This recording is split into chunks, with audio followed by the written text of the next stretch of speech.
Hey guys, Hook'em Horn 7 here on a beautiful Sunday. I've had a lot of great weather. Finally bringing you a show. It's been a little bit. Time's been kind of tough here. We're in the full swing of baseball season and all that fun stuff. And with me as always is Husker Fan 26. How you doing today, bud? I'm doing good. I'm 2 runs into it, so I'm feeling great. There you go. Yeah, I got a different beer today. I went and got one that's won some kind of international award out of Barcelona, so it's actually not too bad. But anyway, guys, today we'll talk a little bit. We have quite a bit to cover, but with kind of what our goal is with this show, and it's just Husker fan and I brief things up a little bit. So we're just going to talk about some conference title outlooks and maybe some national title implications that might have. We'll talk about the national title races, or national title race for D1A, and then and talk a little bit about some of the D1AA conference championship games and their implications on getting top seeds and things like that. And we're going to start with D1AA. Husker fan, we have one game left on the regular season. Conference championships tomorrow. Kind of, who's a conference that you're kind of looking at, or maybe some teams that you're kind of eyeballing here as we get down, finish the stretch here in Wilkinson. Well, in recent seasons, Nova and Cass have seems like they've finally figured things out. I think he's like a two-time national champion, so fully expect him to be in the running for the national title when it comes to the countdown. So fully expect him to retain his conference title and dominate all the way through. There really isn't much competition for him from the other side when it comes to his conference. And when you go to the Big Sky, Schooley and St. Mary's, I mean, come on, that's a given. Everybody knows that. And I think you will want to make a run for the national title. It's been a season since they last made it there, so I'm sure he has designs for it this time around, and I'm sure he's going to win the conference title.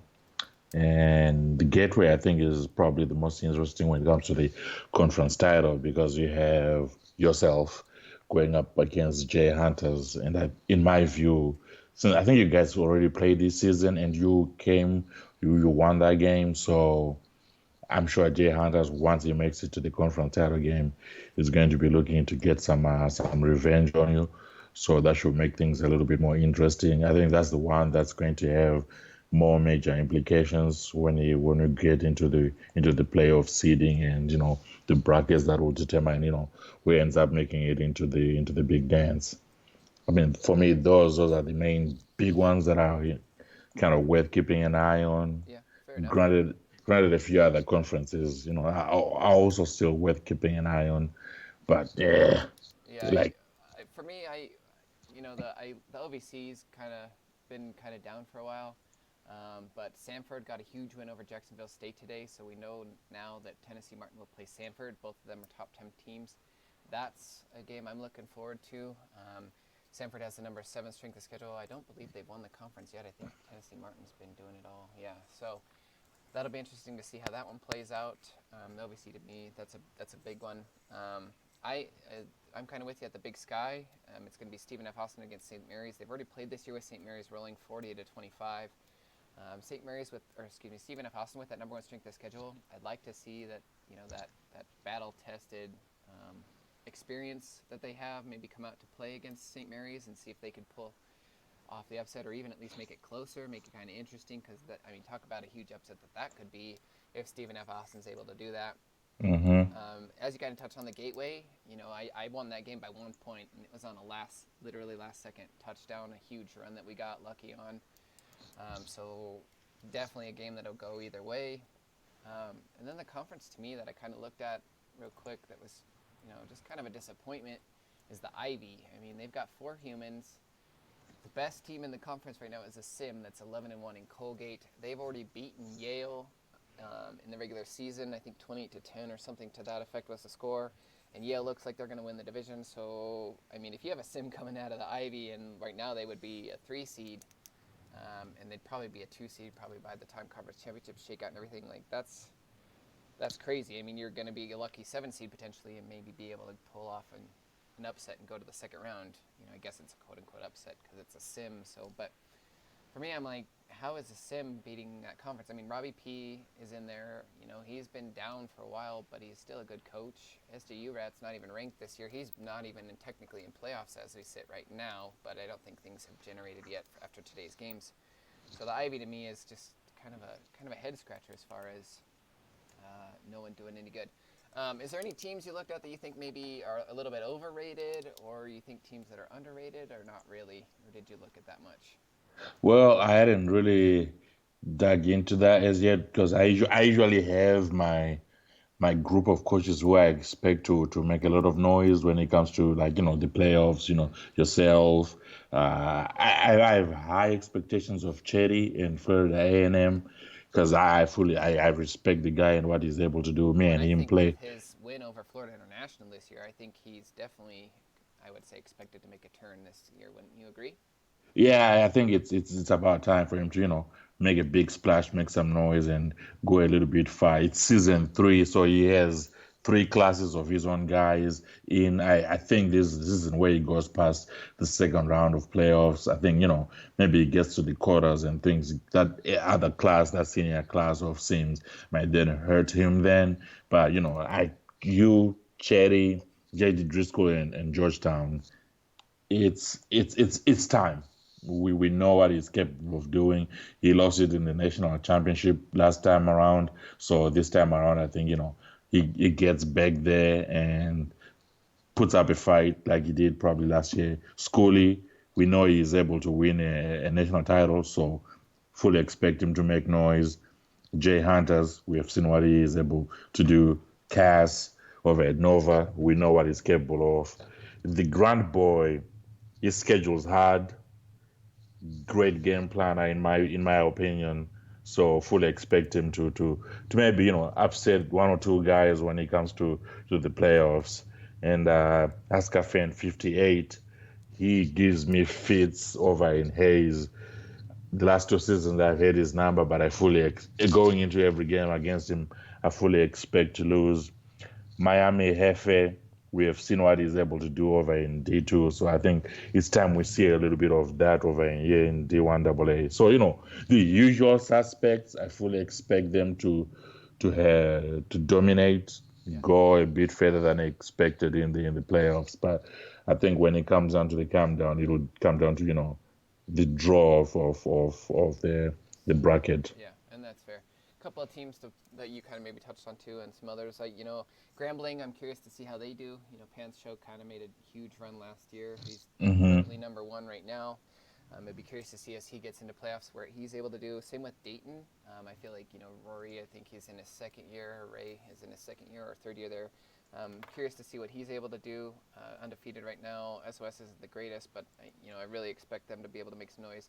I'm curious also with Schooley now that he doesn't have two teams going. Is he Yep. maybe quote unquote maybe more dedicated to St. Mary's? Would he be able to make a deeper playoff run than he had, or at least get back to the national championship because he's pretty consistent with the deep runs anyway. And I'm also Hmm. with you on VMI, like the Grunt Boy, what he did at West Virginia and playing tough, and I mean what he was capable of doing in his first year at VMI. I'm kind of waiting for him to maybe get back to where he's surprising some people. Which in year four, you definitely think he's on tap for doing something like that. But I'm kind of with you. Like we've kind of been touching on it the whole time with D1AA. I think it really comes down to 5 or 6 teams, and that's about it. And a lot of that will come down to, like you said, the bracket draw and things of that nature. Yep. Anything else as far as D1AA is concerned? I mean, we have the whole playoffs to go through there, so we don't really need to talk about national title contenders. We briefly touched on some conference championships, things like that. Anything else you wanted to touch on there? Well, if there are some guys who are finding it a bit monotonous and boring, having the same guys make it far in the playoffs, you are more than welcome to move up to D1A. We have a few locations that are open, especially in the SEC. We are always looking for someone at Georgia, so you're more than welcome to join the SEC and the D1A ranks because we have a few prime locations that are just calling. They have your name written on them. Miami Hefe, I would want to see him at Georgia because I think he's a great coach. Plenty of talent over in Georgia, and the conference itself has a few good coaches, bar one. So there's always room for more talented coaches. So guys, move on up. allow the other guys over in D2 to also move up. Let's do this. I think Miami Heavy said, I think a couple seasons ago, he had contemplated leaving Florida International just because the recruiting area down in Miami is a little hard at D1AA.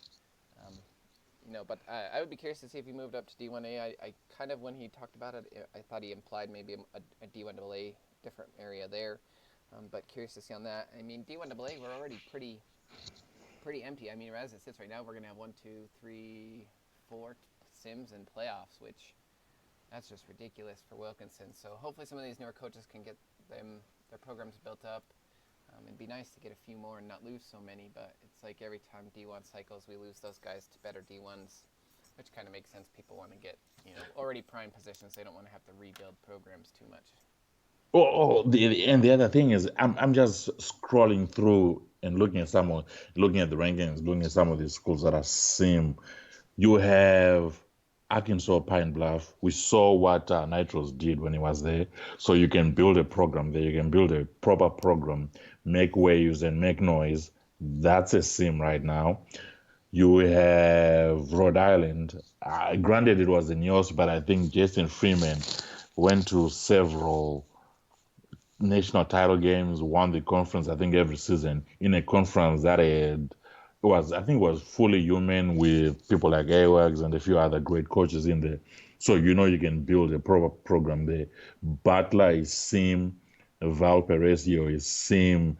I mean, San Diego, Don't be trying to talk people Sim. into coming to the state of Indiana. That's not okay. I'm just, We own Indiana, okay? It's in our name, all right? I'm just saying there are a few programs that are primed for people to build decent programs. Delaware State, I think you were there Yep. before, built a decent enough program. So it can be done there. You have Pennsylvania. Come on. Someone should be there right now and they should be dominating, or if not dominating, at least challenging. You were at Portland State. That's a sim right now. You can build something decent enough. I know it's out west, but nonetheless, I think someone can do something with them. Well, for me, there's a lot of teams in the Northeast still sim, right? I mean, Colgate is number 9 for heaven's sake, 11-1 as a sim, and Yep. no one took them. You got Sam Houston and Texas State are both open in the state of Texas. Obviously, a Yeah. good recruiting area. Cal Poly is open, obviously a good recruiting area. And then the one division in the SWAC has been empty for I don't even know now, like 6 seasons probably, if not longer. Like someone take over Mississippi Valley State or somewhere down there at Alabama State. Like, Yeah. go help that division on that other side. Give Grambling, who it is right now, is kind of ruling that conference. Go give them somebody to at least play so that they can keep that number 1 ranking. But right now they're going to play a sim, and that's probably going to knock them out of the number 1 spot. So there's a lot of jobs out there, and it's not like as empty as D1AA is. Sure, you got a bunch of D1s that are going to snag your recruits. That's going to happen. That happens in any world. But Yeah. you don't have a whole bunch of D1AAs anymore that are you got to worry about it. I mean, D1AA's kind of toned it back a little bit, so there is plenty of talent out there at plenty of locations. So I would like to see some people come fill it in. And you're right. D1 still has a few places that people could fill in. So it'll be interesting to see how that goes. Let's shift gears now and talk about D1A. This one's a little more interesting at this point because we only have a couple games left to try to determine who is in our national championship game. Right now we have, what it looks like to me, at least just initially looking at the top, it's like the 2 undefeateds have the low strength of schedule, and then everybody else has a couple losses, but their strength of schedule just blow those other 2 completely out of the water. Hmm. So we can kind of do this the same way. What are some conferences that you are looking at, both with national title implications as well as just maybe interesting conferences as a whole?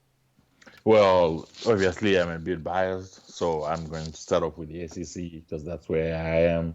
I fully expect Alabama in Z32 to win the conference title. I'll be the representative of my division in the conference title game, and I fully expect my guys to get whooped because that's what we do in the conference title game when we make it there. The only thing that I'm a bit disappointed with is 109 strength of schedule for Alabama with no sniff for the national title. I'm sure Z is also disappointed in that. I'm not too sure whether it comes down to nobody wanted to play him in out of conference, or he just didn't schedule anybody because the 109 on the schedule is not good enough for Yeah, what we I imagine he expect had of him. trouble. I know Z usually does, like he's not necessarily the toughest schedule, but I would imagine 111th ranked Southern Methodist and 92nd ranked Louisville were probably not his top choices. Yeah, I would think so, but I would want to see him sort of get Blitz, the Jason Freeman's, Easy, Tony's of the world on his schedule, because for me, those are the top caliber coaches, and I want to see them duke it out before we get to the national title game to try and knock each other out of the national title game, early on, cut the other guy in the knees before we get to the big dance because it just makes things a little bit more interesting because right now I think he's undefeated, but he is all the way down in what was it? 16th. Yeah, that's come on. 16th for Bama, 16th for Z. That's that just come down is a bad season for him. So there is that. The other conference that I kind of had my eye on was the WAC because there are so many human coaches in there. And I think most of them they are early on in their reigns with their programs, so they're still kind of rebuilding the programs, and everybody's out west, so there isn't a whole lot of quality recruits to go around. But then they've been able to scrounge around and get enough good guys in, and everybody the people, the two guys who are going to make the conference title game, they both will have losses in conference play, which shows you that there's a lot of competition within the conference itself. And I would have placed a mortgage on BJ Shoemaker making the conference title game, but it looks like that will not be happening at all this season. He's a quality coach in my view, and I always expect him to do well, but this won't be his season at all. Right. Well, And yeah, sorry, real oh quick good. on that. I'm just a couple things on this conference. Like, well, touching on BJ, I imagine Hawaii is probably pretty difficult as it is, but then you feel Mhm. that whack. So now, not only does he have to only get the guys that he's stuck with in Hawaii, but normally he can go to the West Coast, but now that's loaded top to bottom with with coaches. Yep. So I mean, trying to even go to the West Coast, he's probably gonna have a bunch of talent. So then he's got to either go further or battle. I imagine it's probably really tough there right now. I wouldn't be surprised if maybe not that he couldn't do it, but maybe if he just threw in the towel in a couple seasons, if Hawaii isn't able to produce some decent talent to at least sustain a program, because I imagine that's really difficult. And then looking at, Wyoming kind of came out of nowhere this year. I think it's Red Hat's only his second year at Hmm. Wyoming, and he's still rebuilding that program, but they look like they might just kind of. It's his third season. I'm sorry, I thought he'd only been there for two, but he's kind of rolling. He lost barely to Utah, who is not going to make the conference title, and he Yep. already beat New Mexico, so he's in, and then he's going to either get. It looks like either San Jose or Nevada. I don't know who they played, but in his third year, it looks like he's going to be able to make a level 4 with his win if they win. Do you think they're strong enough to hang around with some of those bigger guys that they're going to probably play? Eh, it'll be tough as long as they don't get to play me because I'll give them a good game and throw the kitchen sink and everything at them when if we were to meet in a ball game. But the WAC is for me great conference, good guys. Hitman, me and him used to recruit against each other when I was at Cal and he was at Stanford. We used to play each other. Redhead, like you said, seems to have things going in the right direction in his third season already and looks more likely like he's going to make the conference title game. San Jose State and one Lanceman mm, didn't see that coming. Like I said, no, I expected BJ Schumacher to make more noise. Tampa and UNLV would have put money on those two to be the ones to make it from the Western Division of the WAC. But I think it'll be interesting to see if everybody is able to keep their job, stay in the work to see how far they go. Will they Well, you got two eat? humans who went 0 and 12 right now. Like that's that's not a good look. No, not at all. But the other guys though are decent enough to the point where they're able to move up the conference as a whole in the conference rankings because they are quality coaches.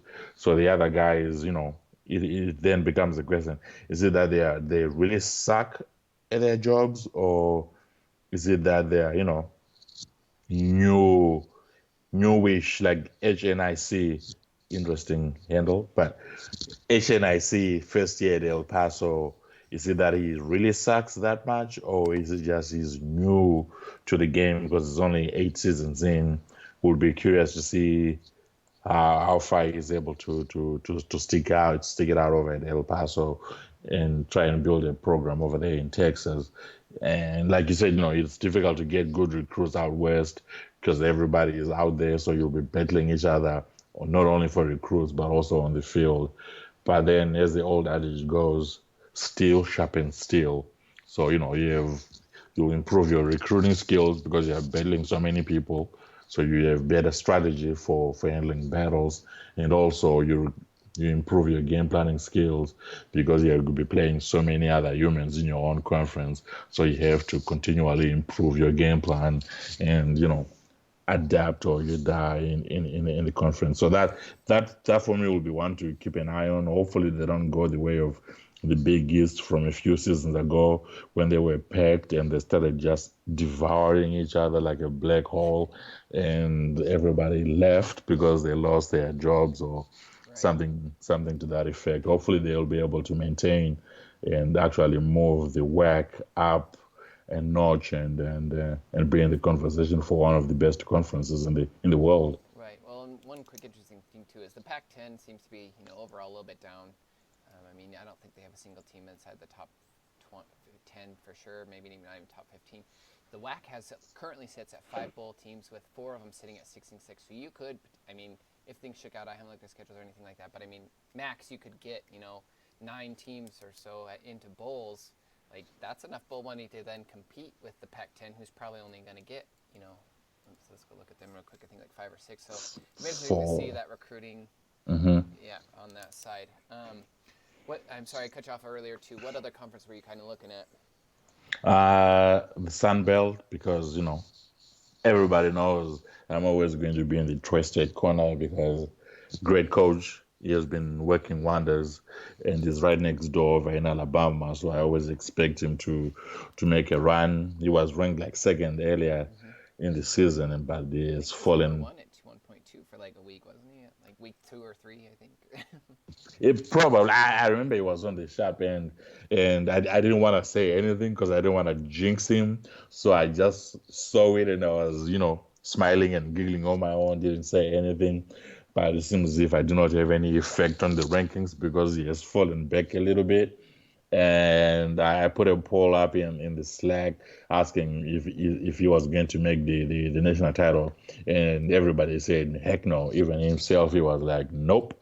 So. Yeah, he would need a lot of help at this point to Yeah, get he, there. he would, but after seeing him that high up, I was like, maybe this might be his season, and I might just have been a season or two early with my prediction that he would make the national title game, and I still believe that he might need to get, one of those other perennial national title contenders on his schedule and cut them at the knees early on in the season by giving them a loss, and that will probably boost his chances of making it into the big dance because I doubt you'll be getting a whole lot of help from his conference with regards to strength of schedule and conference power in terms of the rankings. So trying to get as many high caliber coaches on his out of conference schedule will probably help him that much more when it comes to the strength of schedule at the end of the season. Yeah, that's fair enough. A couple conferences I looked at was the ACC. You got right now as it sits before this thing generates here in a minute. You got Miami number 2, who just lost yesterday, and then Florida State number 3. So Florida State looks like they'll play North Carolina in the conference championship. My quick question for you on that is if if Florida State were to lose to UNC, do you think it's enough to keep Miami with the number, as it sits right now, as the number 3 single schedule? Do you think Miami gets the nod into the national title if Florida State loses? Yeah, I mean, with that, the difference between the strength of schedules between those two right now before it simulates again, it's so big of a margin where I think Miami is enough of a cushion to still make it, unless something. The only other possibility I could possibly see is Rutgers. They just beat number 11, so their strength of schedule is going to take a bump. I would Hmm. imagine. I think it's going to look after today is I think Florida State's going to be 2, Miami's going to be 3. I think Rutgers will still be at 4, but I think that margin between them and Miami is going to be closer. But do you think then, I guess, if Rutgers wins out, who would play right now, South Florida, who's currently at 12th, do you think that's enough to propel them in over a Miami who doesn't play for their conference championship with the same record? SOS will probably be slightly lower. I would think so because then it'll it'll it'll show us that conference titles actually mean something, and it'll have everybody still believe that making the conference title game actually mean you're making your conference title game actually means something. Because if Miami still makes it without playing for a conference title and have the same record as Rutgers, but then a slightly better strength of schedule, that's a bit disheartening. But it will be understandable because they would have gone through a tougher schedule. But I would think at this point, Florida State loses. I would think Paul and his Knights are in to take on the Longhorns in Freeman, which will make for an interesting game because both are good coaches. They should have decent enough talent to put up a good game for all concerned, Fair enough. or for those who are not fully invested in the game. Right. All right. One more for you. Texas plays Nebraska. Texas obviously currently number 1, kind of cruising through everybody. Even with, let's say Texas wins out, they beat Nebraska, they've already done it this year, currently number 19 in J9. They've already crushed them, earlier this year, 43-18. Do you think even with winning out and playing a number 19 team, Rutgers would play like we said, number 12, go on or have one loss? If Do you think Texas potentially gets bumped out if, let's say, Florida State wins? Do you think Texas, even with winning out, has a chance of getting bumped out by either Miami or Rutgers if No, Rutgers wins the conference championship with a higher strength of schedule and a loss? no way that happens. Granted, I do not know what I'm talking about. I'm just talking out of my backside. So, Well, we've talked about elite advantage anyway. I think you're probably right. I think Texas probably holds that spot even if Rutgers wins out. If Florida State, or whatever, would hold out. I think only one SEC team makes it. I don't think there's any way both SEC teams make it, regardless of the outcomes of any of the conference championships. So for me, my national title, I think it's going to come down to Texas and whoever ends up, if Florida State wins the conference, then it would be Florida State. If they don't win, I think Miami gets the nod over Rutgers. And I think it's all almost strictly because of the elite advantage. yeah, that should be because if you look at right now before this thing, it doesn't seem. I haven't refreshed my computer on my end.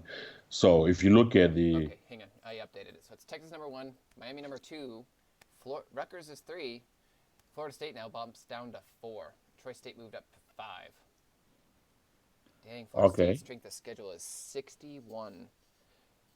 that you see now that makes things a little bit more interesting in my book. Though the gap in points from FSU That's to true. Troy State is big enough where Florida State should still be ahead if everybody else in front besides Texas loses. I mean, Uh, essentially, as it sits right now today, it's a 4-team race. It's the top 4, with the 2 that have a loss, as we said, kind of having a significantly higher strength of schedule. The 2 undefeateds have a significantly lower strength of schedule. But point-wise, I mean, I think Texas is getting enough from their conference championship that Rutgers wouldn't be able to stay ahead of them unless Texas were to lose. I think is the only way at this point. And I don't think Miami would stay ahead of Florida State if Florida State wins the conference because North Carolina right now is number 9. So yeah, the winner of the ACC, unless it's North Carolina, should go in. So that should be an interesting race. But yeah, I think it's kind of down to just 4 teams at this point essentially. hey, come on, throw Troy State in there. At 4 points with not going to play a ranked team in the conference championship, I don't think there's any way. Not Yeah, disrespecting Macbeth, but I think he would agree with me at this point. I mean, he's got a better strength of schedule than Florida State, but he's not getting enough in his conference championship to try to leap them. that is true. But I don't know whether it's a flaw or it's an advantage. But I swim in the pool of hope. I always have hope, which which always leads to sometimes great disappointment. But And I at would this love to point, see Troy State in a national title. I think it'd be the coolest thing ever, especially in Wilkinson.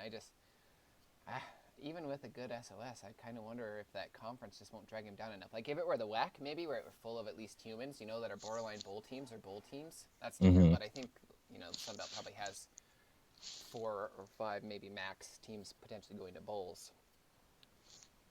yeah, but I would really want him to make it just because just for the story and give everybody else hope that if you do it the right way, what matters is you schedule hard, you recruit hard, you get your head down, take care of business, recruit well, schedule well, game plan well. It doesn't matter what program you are at, you have a chance of making it to the national title game.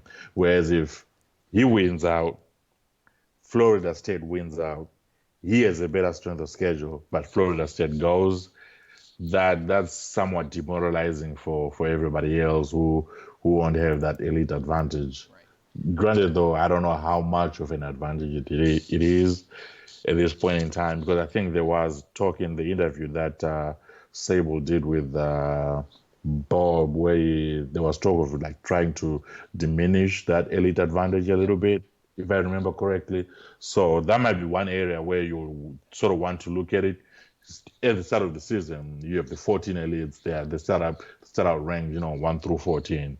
But then as the season progresses, that elite advantage in terms of the rankings is reduced slightly, so that everybody else is a puncher's chance in the fight to make it to the national title, especially with the way it's configured right now, where it's solely dependent on you making it into the top two spots, and there's no playoff system. You would want to have somewhat of an even playing field, I guess, to give yourself a puncher's chance to make it there. You know. Right. Yeah, and I don't agree with that part. As far as like the top 14 should, I get why they're elite. I get why the elites are the top 14 teams, but let's be real. There's a lot of times where like a team out of the Big East or something is significantly better than maybe I don't know, another elite that's in a rebuild or is kind of on a down slope slide or hmm something. But there's no way they're ranked ahead of them. I think I've only ever seen it is that like if like the elite was abandoned for 2 years or what have you. I think that's the only time I've ever seen an elite not ranked top 14 is if like they actually have at least 2 classes of Sims. Otherwise, yeah, they're the top 14. So who do you got? Who do you think makes the national title then at D1? I got Texas. I'm pretty sure they're going to stay. I think you're right on that. And then I got, if FSU, basically against the SEC, if FSU wins, I think it's FSU. If not, I still think Miami stays ahead of Rutgers, unfortunately. Nah, I'm going Texas and Rutgers. All right. Paul will take care of business in the conference title because he plays in the conference title game. For me, he jumps Miami and makes it, even though he might have a worse strength of Well, schedule I than think his Miami. strength of schedule might match him by the time he plays, South Florida at the end there. But yeah, we'll see. Should be an interesting game. I mean, your logic definitely makes more sense as far as Rutgers being able to jump, but who knows? This sim is crazy sometimes. Yeah, that is true. And I always put money on Paul. Nothing against LSU Saint. He consistently whoops me over in Warner. But I you know, Do you think? I think Sorry. I've, I've I've taken over teams from Paul before, and he usually leaves decent enough talent for me to not fully take advantage of. So I know what he's capable of doing with regards to getting talent in, and is also his game planning skills. Yeah, that's true. Do you think anyone in the Big Ten has a shot? I mean, they got ranked number 6, number 7, number 8, Ohio State, or Michigan, and Notre Dame. You think anyone's got a shot to jump all the way up? I would think the only one that would have a shot is Ohio State, but I think 2 losses doesn't put them in over anybody else. And then I don't even think they make the conference championship at this point. So I would say probably not. But do you think a Big Ten has a chance if things fall right? Nah, I don't think so. Even though their conference is ranked as the best conference in the country, I don't see anyone from there making it into into the national title game, especially because the South, those three elite guys, they just they like beating up on each other, and you have Kensei beating Roxy, I think, and then Roxy losing to Notonis, and then Kensei losing to Notonis. So with the way they've been going about their business the last couple of seasons, with the way they beat each other up. I don't think they'll be able to make it. They take each other out of the running, which for me is that much more fun because you can kind of say that these guys are giving it everything that they got. See break over with Michigan. He might need to improve his strength of schedule. It's only 34 right now because he gets a good enough bump from the conference as a whole. But I think he might also need to challenge himself a little bit more with the out of conference call. Now, with all of that said, I don't need any of these guys sending, out of conference challenges to me. I don't need that kind of energy right now. I'm working on my unbuild, and I think I'm doing a good job. No, you'll get your team back. It's a rough year. You have that one mostly sim class anyway from when you were kind of kicked out of the game for a little bit. I think you'll get back. It's just a down year for you. Yeah, I had a little vacation, was hanging out, sipping some rum and coke, with a good book in my hand and enjoying the waves at the beach. Fair enough. All right. Real quick before we head out, kind of like we usually do, talking a couple real life things. First, probably the, I guess, quote unquote, least popular topic as far as football, as they call it over in Europe. Oh, you mean the rest of the world? Yeah, that's true. That's true. All right, fair enough. You got the Champions League, it's still a little bit away. You're at the semifinals now. Who do you think wins the Champions League? Obviously, I'm a little biased. My Man City's still in it. I know CJ Sweat's also a Man City fan. At this point, I don't pay enough attention to soccer to know who all the remaining are. But who do you think at this point legitimately has a shot of winning the Champions League? Uh, I hope it's Barcelona Wait, whoa, whoa, whoa, because whoa! A Madrid fan rooting for Barca? yeah, I'd rather Barca win than Man City. Whoa. There is a whole lot that goes into that reasoning that I have. Man City, when they play football wise, great, fantastic, great players, great coach. They play beautiful football. It's fantastic, but is the other off the field issues and the politics of the game. That's where I'm like, nope, I can't have these guys winning because if they're able to win, there are implications then that will affect the off the field stuff. Whereas with Barca, you have Messi. Come on. I'm a Madrid fan and I accept Leo is just on another level. Then again, if Liverpool were able to win the Champions League with Klopp, ooh, just the story, the history of it, that would be fantastic. Anyone else besides Man City? Oh no, Spurs and Man City, those two cannot win it. Those two, if there was a way for them to knock each other out, I would be for that. But then, unfortunately, there isn't. So I have to go with Barca. You see, my options are limited. The lesser of two evils, I suppose. Yeah. And then I was going to talk on the FA Cup, but I clearly know who you're going to pick for the FA Cup. Then that's on the final there. So let's just jump to the NCAA basketball tournament. Just to toot my own horn, I've never ever done remotely this good in basketball, but I'm in the 99.9% of the brackets. I was part of the 0.5 that got the national championship correct. Just saying. Um, No one likes to show off. I have never. Honestly, I went about the same way I always do. It just happened to actually work out this year. I got a bunch of the later rounds right and got both of the teams in the national championship correct. And then I have Virginia winning it all. But curious to see because I really like the way Texas Tech plays. So I'd be happy if they won it. Who do you got winning the whole thing? I picked Virginia, so for the sake of my bracket, I'm hoping that Virginia wins. But for the sake of who I actually care about, I'm kind of going for Texas Tech. Yeah, I hope Tech wins it. I just don't like Virginia that much. I'm sorry to say, but I hope they lose. I prefer Texas Tech just because, you know, I like the way I, Tech plays. And there's so much I, controversy right now that Virginia shouldn't even beat Auburn. I love how I feel like I've seen just about every single game this year that's close. I feel like they've got something posted about the refs missed this call, the refs missed that call. That's going to happen. I mean, they're human. It, as obvious as it may have been, I didn't watch the replay or anything like that, but it's like don't make it come down to one play. play better so that it doesn't come down to one play deciding a game.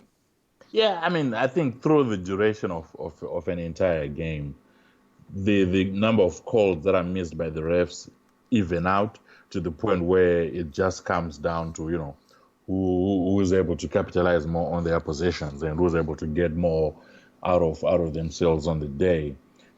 I know Urban there's the missed, I think it was like a double dribble Yep. call, Mm-hmm. and then there's the what people are calling quote unquote controversial call, where I'm like, it's not even controversial. Like, he didn't give him enough room to land after he went up for the shot. So that's clearly a foul. Everybody knows this. So for me, that's not even a controversial call. Is the one before that way, the double dribble one. That for me is more of a controversial no call because the refs were supposed to call that, but then they didn't. But then if you were to go back earlier on in the game, I'm sure there are some calls that the refs missed that went the other way. So at the end of it all, I think it evens out. UVA, they were able to take care of business and get one over Urban. It happens. I just feel bad for Charles Barkley because I like Charles, and when Charles speak, I listen because it's Sir Charles. Fair enough. I couldn't imagine being a ref in today's world in anything because there's just so many cameras, there's so much coverage. You know what I mean? And the media is so ruthless. I couldn't imagine just trying to do your job and do it to the best of your ability, which I'm sure you are. But then anytime you miss anything, you're just instantly chastised for it. I mean, we're still Yeah, talking about the damn NFL pass interference call. So yeah, that one was so blatant that's why right. I think we're still talking about. But again, through over the duration of the whole game, it sort of kind of evens out. And I think I had somewhere where the author Michael Lewis was like, there used to be an advantage. I think he was talking about basketball where there was the home field advantage where you would have, I think it was like 3 points just tagged on if you were the home team. But now with the improvement in technology and the way the refs are trained and their performances are measured, the home field advantage has sort of disappeared. There isn't a home field advantage that much in comparison to before. So now it truly comes down to the quality of the teams themselves and who's able to execute. So if you look at that New Orleans game, I think there was a call before that, or a play before that where Breeze he threw a pick. Oh, it was after in the overtime where he threw a pick. That means they still had a chance to go and win the game, but he messed up. So even after the wrong call, the missed call, he had a chance to go take care of business, and he messed up. So it evens out at the end of the day. Yeah, and that's fair. I think that's a fair point. Alrighty, sir. Anything to add to Wilkinson before we wrap this up? UGA is open. We are always looking to recruit some good coaches, some talented coaches to come in and help. There are only 5 of us in the SEC, and you are always on the lookout for good guys. Arkansas is also open, though you might bump into MP and Blitz more than you'll want to, but it'll be fun. South Carolina wide open. Trey Omo built a great program there, even won a conference title game, a conference title when he was in South Carolina. So, everybody's more than welcome to come and join the SEC. Fair enough. Alrighty, guys. Good luck to everybody in their last games tomorrow. Good luck to those making conference championships, and then bowls and playoffs and beyond. We'll try to, hopefully be back for our usual National Championship Level 5 bowl game show. Otherwise, guys, have a good rest of your weekend. Thanks for listening. Have a great day.